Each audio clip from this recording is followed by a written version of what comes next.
Hello, vision board lovers. Today we're gonna do something different. We're gonna pimp our vision boards. But before we get started, let me go inside and grab my vision board. Alright, hello again. We are back in our normal setting, and this is my old vision board. If you are an avid viewer of my channel, then you might think, why is she talking about vision boards now? I'll tell you. Because I want you to set clear intentions for yourself for 2020. I want your 2020 to be amazing. And while I believe that you can set intentions for yourself every day, and you should always make the most of your time. A lot of people do make vision boards, they enjoy it, and they do enjoy setting intentions for the new year. I am one of those people, but I want to tell you that, truth to be told, most vision boards suck. My old vision board sucked as well. This is the vision board I made about 2 years ago. Looks pretty nice, doesn't it? Well, it is a bad vision board. Why? Let's take a closer look. So, my goals for the year were to write, meditate, travel frequently, read books, build my own business, and so on. I'm gonna make it short. This vision board was way too vague. Like, am I gonna feel like I'm having the best year ever if I read a few books? And what does it even mean to travel frequently? Every week? Every month? Every couple of months? And what did I even want to write? Also, look at those pictures. Did I really think that I would be sitting in that office by the end of the year? No. Did I plan to drink more coffee? No. Yes, these photos were all symbolic and I could cut myself some slack, but they were symbols for vague goals. And vague goals don't get you far. So let's talk about how we can do this much better. Before you start flipping through magazines and you download like 5,000 pictures from Pinterest, I want you to get really clear on what you want to achieve next year.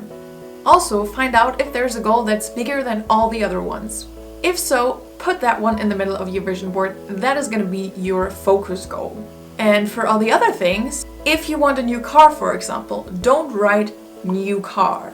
Write down Jeep Wrangler in black with brown leather interior. If that's what you want. If you want to write a book, don't write a book. Write the name and the topic for that book that you have in mind. Also, think about, do you just want to write it? Do you want to publish it? Or do you maybe even want to win an award for it? Again, be specific. And if you want to build a business, for example, don't be stupid like me and write build a business. Do yourself a favor and get way more specific than that. What exactly do you want to offer? Is it an online or an offline business? What are your financial goals with that business for that year? And so on. I think you get the drill by now, right?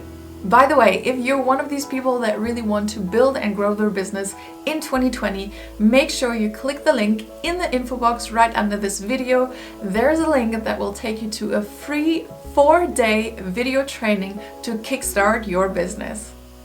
The training is completely free of charge and packed with valuable information and even some bonuses because I'm a chronic overachiever.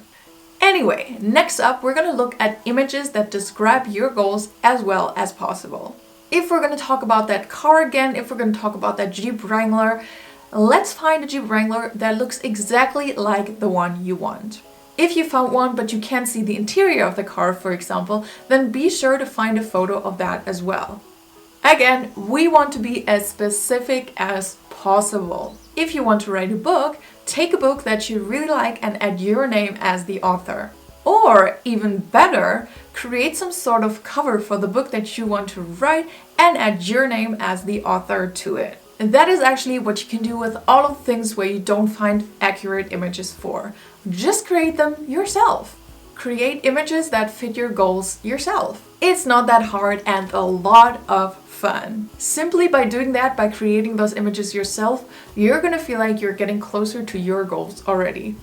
If you then have gathered all your goals and images, start putting it all together. Start creating your vision board. Now that's one thing I actually did pretty well with my old vision board, I think. It looks really well put together and I actually like the look of it enough to hang it on my wall and keep it there for 2 years. And that leads us to our last step. Hang your vision board somewhere where you are going to see it daily. If you can, I would suggest you hang it on the opposite side of your bed. That way you're going to look at it every morning when you open your eyes. Oh, and also, if you want to get a bit more fancy, frame your vision board. Make it look less like a poster and more like a piece of art. And there you go. There you have your vision board that's actually going to help you crush your goals in the next year. Alright, I hope you liked this video. Please let me know in the comments below if you liked it and if you want to see more of these types of videos on my channel. Have a lovely day wherever you are and have fun making that vision board of yours. I'll see you next week.